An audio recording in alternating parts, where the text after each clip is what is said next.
श्रीमन्महागणाधिपतये नमः। श्रीसरस्वत्यै नमः। श्रीगुरवे नमः।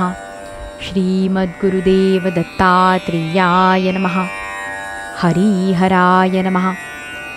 रविन्दुदावानलपूर्णभाळी स्वतेजनेत्रीतिमिरौगजाळी ब्रह्माण्डधीशामदनान्तकारी तुझवीण शंभो मजकोणतारी।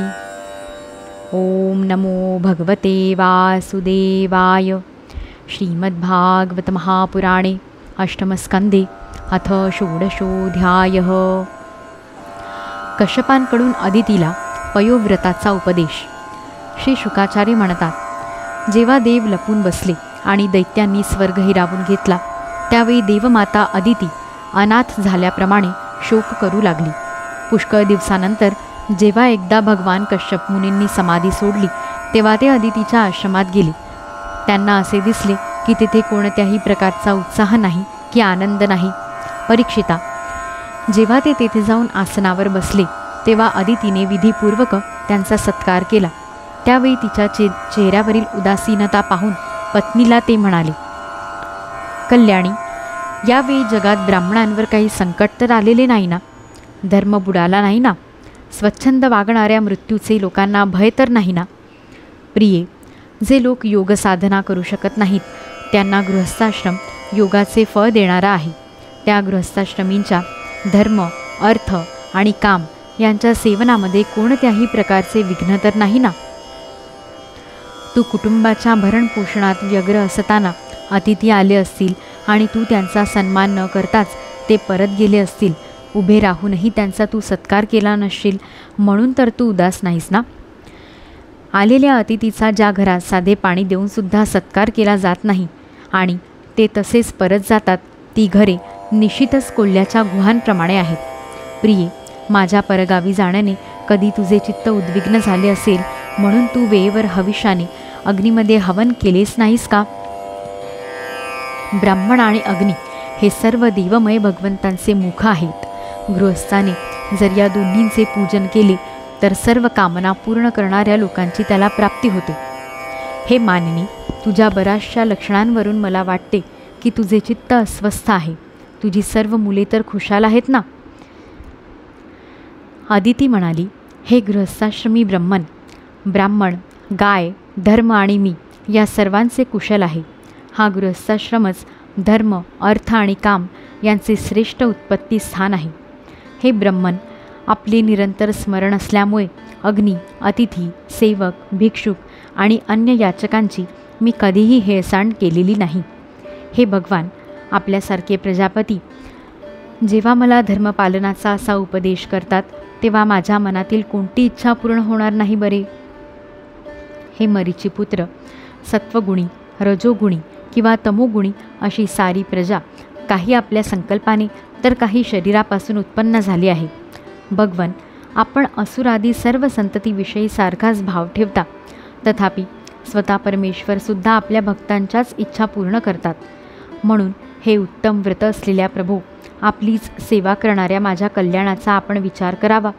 ज्यांची संपत्ती आणि राहण्याचे ठिकाणसुद्धा शत्रूंनी हिरावून घेतले आहे, अशा आमचे आपण रक्षण करावे।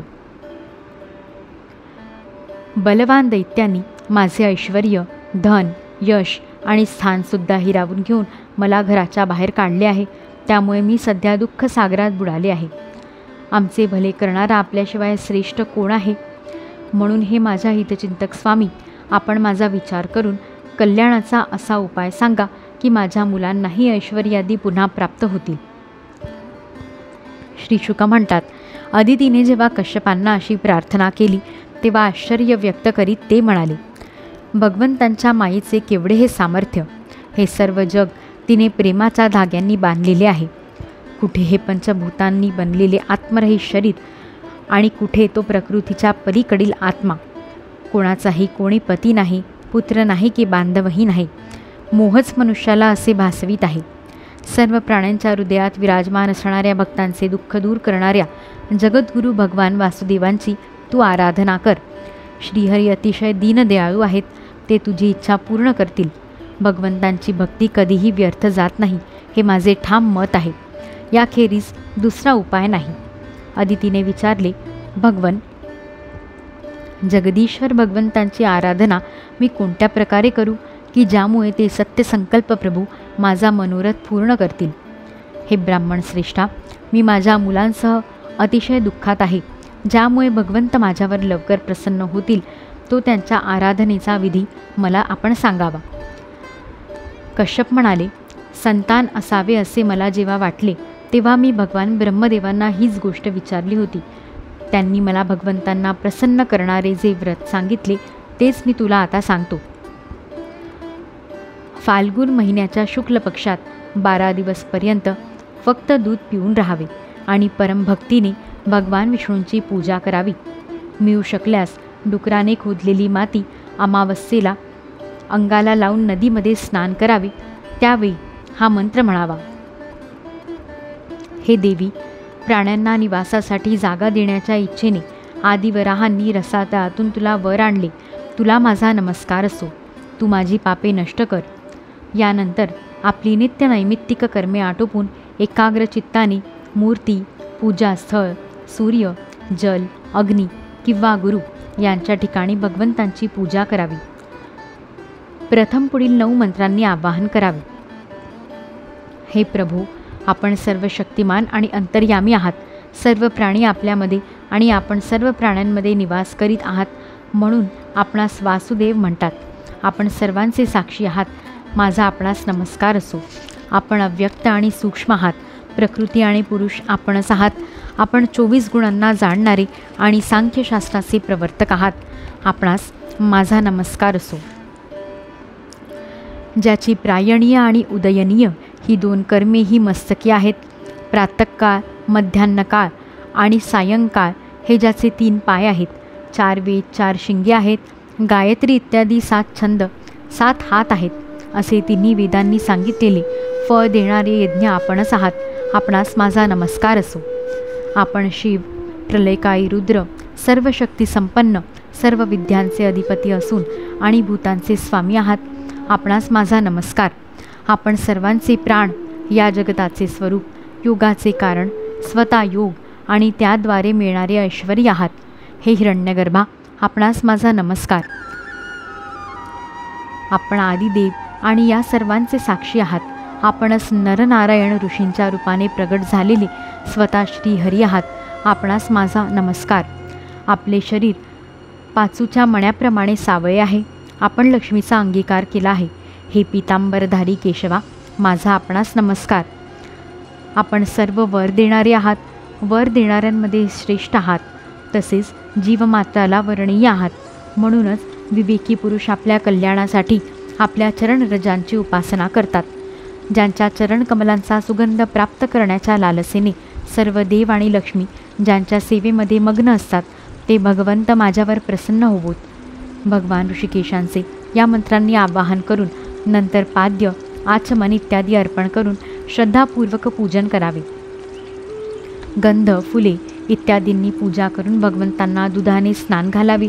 त्यानंतर वस्त्र, जानवे, अलंकार, पाद्य, आचमन, गंध, धूप इत्यादी अर्पण करून 12 मंत्राने भगवंतांची पूजा करावी.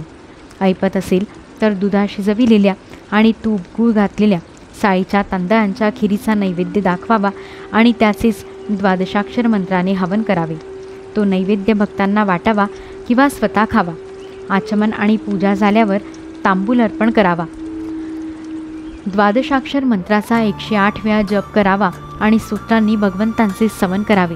प्रदक्षिणा घालावी आणि मोठ्या प्रेमाने जमिनीवर साष्टांग दंडवत घालावा. निर्माल्य डोक्याला लावून देवाचे विसर्जन करावे. नंतर कमीत कमी 2 ब्राह्मणांना योग्य रीतीने खिरीचे भोजन द्यावे. दक्षिणा इत्यादी देऊन त्यांचा सत्कार करावा. त्यानंतर त्यांची आज्ञा घेऊन इष्टमित्रांसह राहिलेले अन्न स्वतः ग्रहण करावे.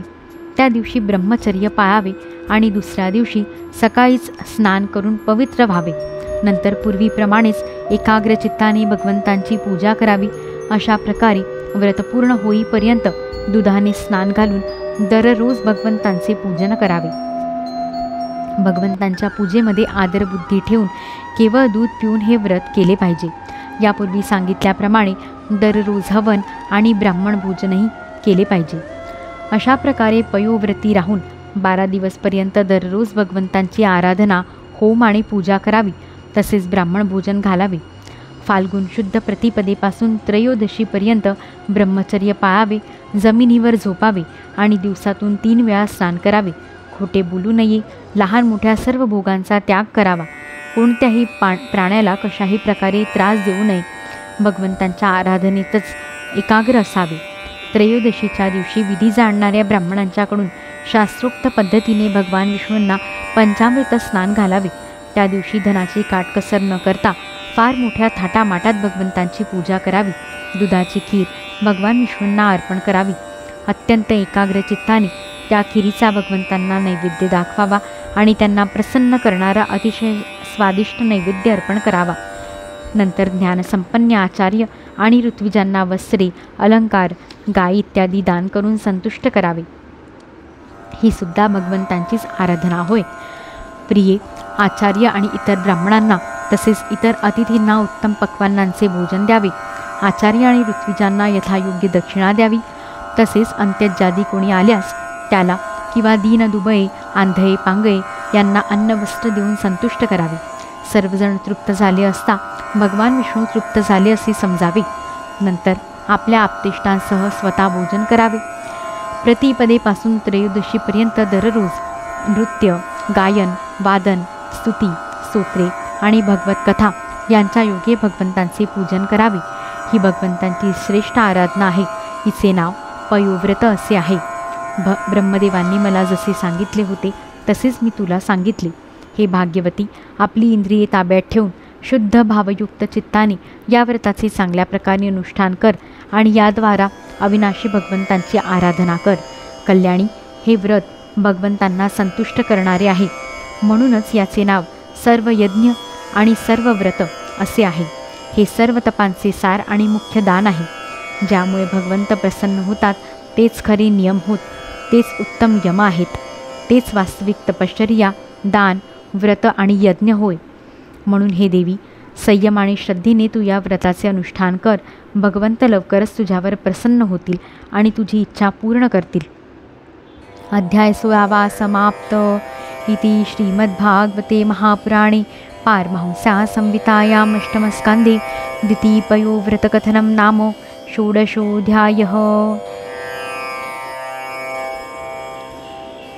यदक्षरपदभ्रष्टं मात्राहीनं तु यद्भवेत् तत्सर्वं क्षम्यतां देव नारायण नमोऽस्तुते. मंत्रहीनं क्रियाहीनं भक्तिहीनं सुरेश्वर यत्कृतं तु मया कर्म परिपूर्णं तदस्तु मे. भवे भवे यथा भक्तिः पादयोस्तव जायते तथा कुरुष्व देवेश नाथस्वं नो यतः प्रभो. नाम संकीर्तनं यस्य सर्वपापप्रणाशनं प्रणामो दुःखशमनः तं नमामि हरिं परं. श्रीकृष्णार्पणमस्तु. सदा स्वामी सन्निधैसे करावे तुम्ही सायकारी मनी हे ठसावे. जाज्वल्य तुमचाभिमान राहो भयाचा मला लेशनास्पर्श होवो. हृदयांतरी वसे तू श्री गुरुमाऊली वरदहस्तधर मम शिरी. तव प्रेम लाभो जन्म जन्मांतरी उद्धारावे चैतन्यघन. सद्गुरु श्री हरिराया श्री सद्गुरु चरणारविंदार्पितमस्तु. अवधूत चिंतन श्री गुरुदेव दत्त.